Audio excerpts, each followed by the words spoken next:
Hi there, this is Robert Kennedy here from DesignLogos.net. I'm going to show you today how to make a very powerful logo in a commercial printing format. What you're looking for when you make your own logo is vector-based files. And that term you'll hear mentioned quite frequently in printing, but the fact is a vector-based file is a very simple image. And these are often the most powerful images that make up a logo. What we'll do here is I'm going to introduce our color docker into the picture here right now, and I'm also going to go over to our library and I'll show you I have a small library of file formats known as WMF. If you look at what I'm highlighting here, that is an acronym for Windows Metafile, and that's actually a vector-based file format. So I'm going to actually have a look through here, and I'm going to make a choice.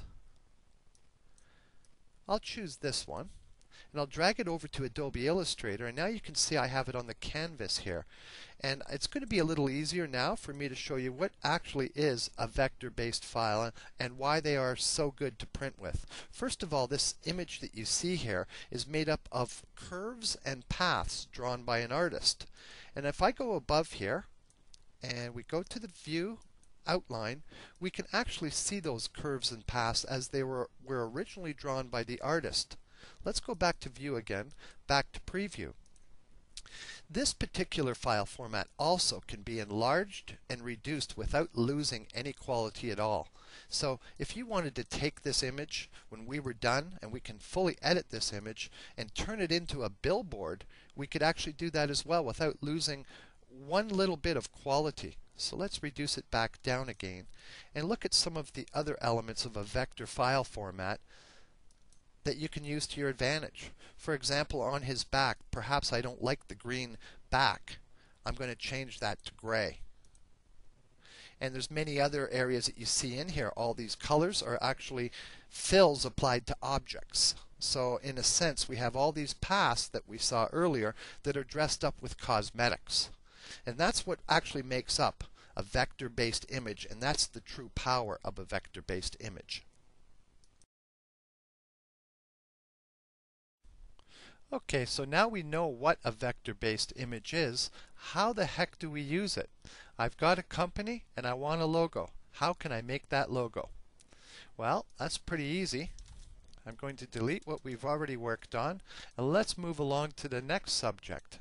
And this is where the fun really starts. We get the creative juices flowing. I like to sometimes start with a library. Let's go back to this library of images that are vector.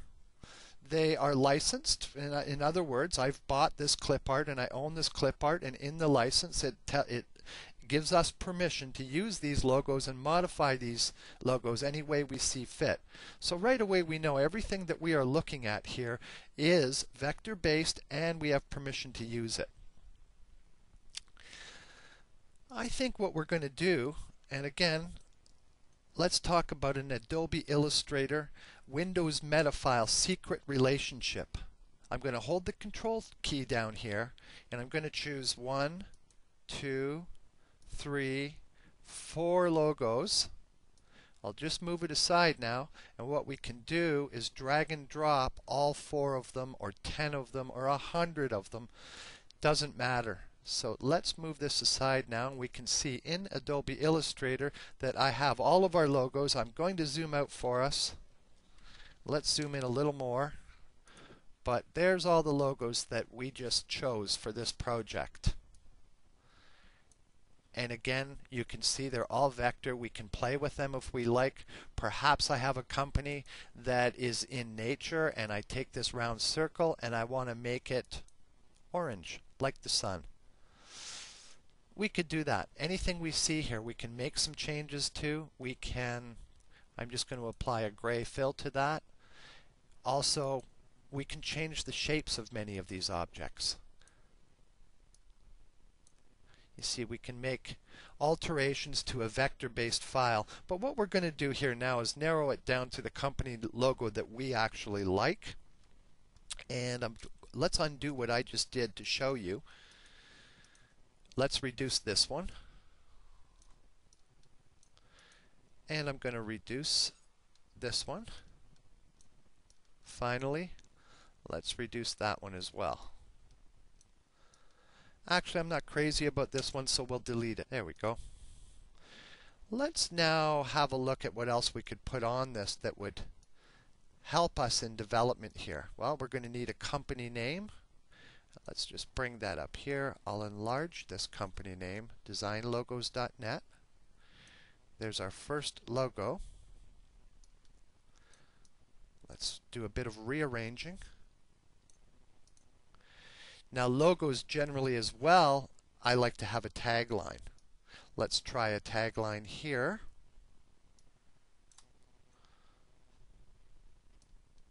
Back up we go. You think that might go good there? I don't. This was another thought of mine earlier, and I put this together 3 seconds before we started this video, but that would go together very well with this. So let's make a copy. I'm going to paste it.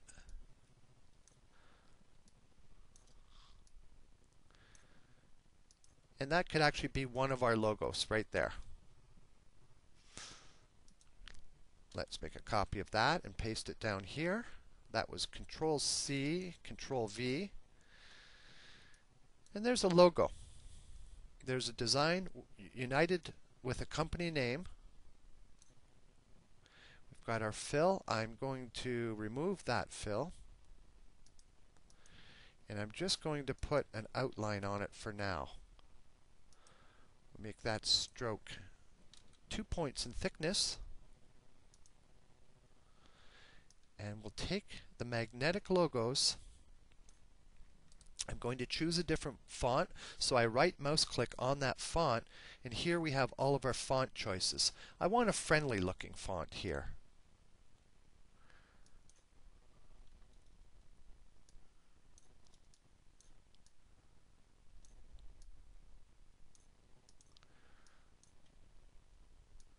Something a little different. I'm actually, one of the other things that we should always keep in mind is the first, when we're going to output this, how are we going to output it?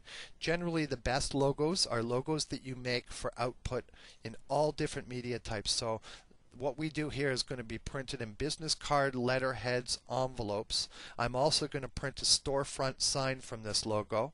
There are many other things that I'll want to print when I'm done here, maybe t-shirts and baseball caps. Again, we have the safety of knowing that this is a vector-based file format. So again, we could apply a similar, let's zoom back out now. And I'm going to call this One Idea is Done. Right here. We could take these other logos and apply similar concepts to them, and when we're done, we've really just spent 10, 15, 20 minutes to get the creative juices flowing, and if any of these pieces that we build from are of high acceptance to the actual people that are going to buy these logos, we progress on these themes by using editable vector-based features built within Adobe Illustrator CS. Okay, this is Robert Kennedy signing off.